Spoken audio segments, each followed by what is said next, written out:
when I was growing up, I was the only not white person in the whole town. Wow. Yeah, so not just like my school, like the whole entire town.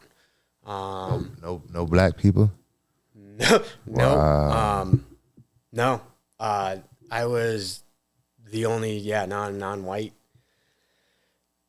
It was rough. It was rough. I mean, I got, I had to learn out. I had to learn how to stand up for myself behind the scenes, because a lot of times I realized that people, like kids, were a lot better with social situations, and they were a lot better at realizing what they need to do or say.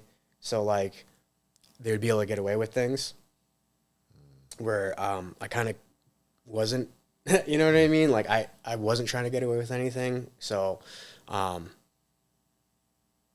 a lot of times when I was supposed to be paying attention in school, I was kind of just worried about when to go to the bathroom type thing, where I wasn't going to be confronted or where I wouldn't have to kind of do anything. Um, Were you bullied? you know, I think that whole thing is relative. I, there were certain times, yeah, I was definitely like picked on, and outed for, my, just the color of my skin or this or that.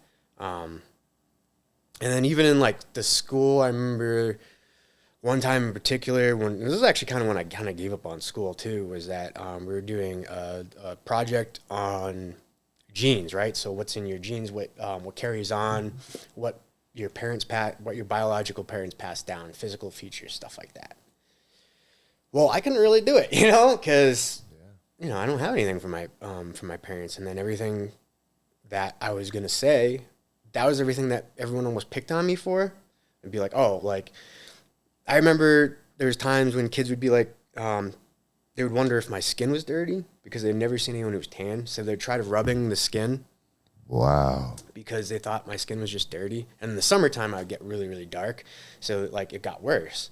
And then like I remember being oh god, this breaks my heart now as an adult, because if I ever saw, like, if I ever a child, or even as an adult, if I saw my friends' kids doing this, it would kind of hurt me. But I remember being in the looking myself in the mirror as a child and just trying to like make my eyes different, make my face different, because I didn't understand. You know what I mean? I'd get made fun of for the way my eyes looked, the way my face was, and even if you're not getting made fun of, if you're in a group and a kid points that out, if they're just even curious, because I had got picked on for it before, it just went to a bad place, so I get super defensive about it. Yeah. I'm sorry.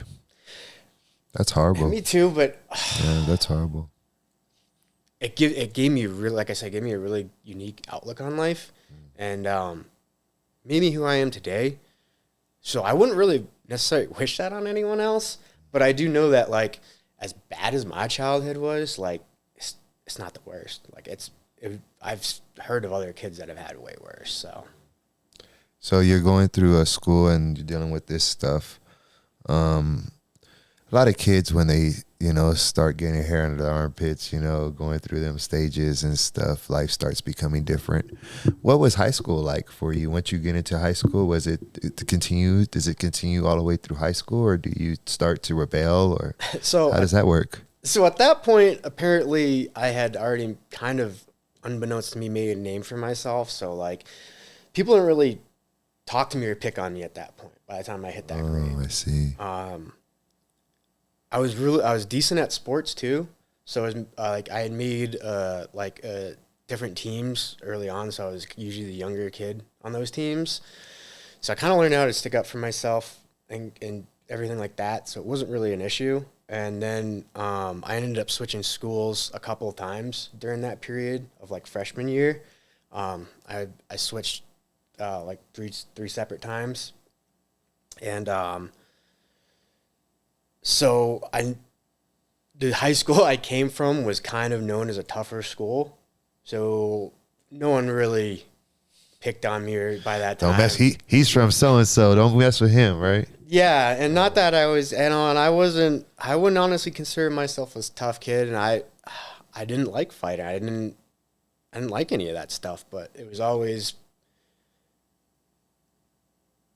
it would come down to like either having to explain and lie to the adults who wouldn't understand anyways, or take care of the situation there.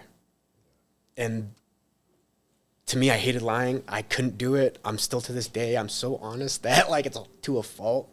Yeah. So rather than like, try to like lie to adults because they wouldn't understand anyways, I would just take care of it then, and then no one would talk about it later. So, well, I could tell you right now, honest and real people are a dying breed. So we're glad to have you, because there's not that many of honest and real people out there. Just be honest,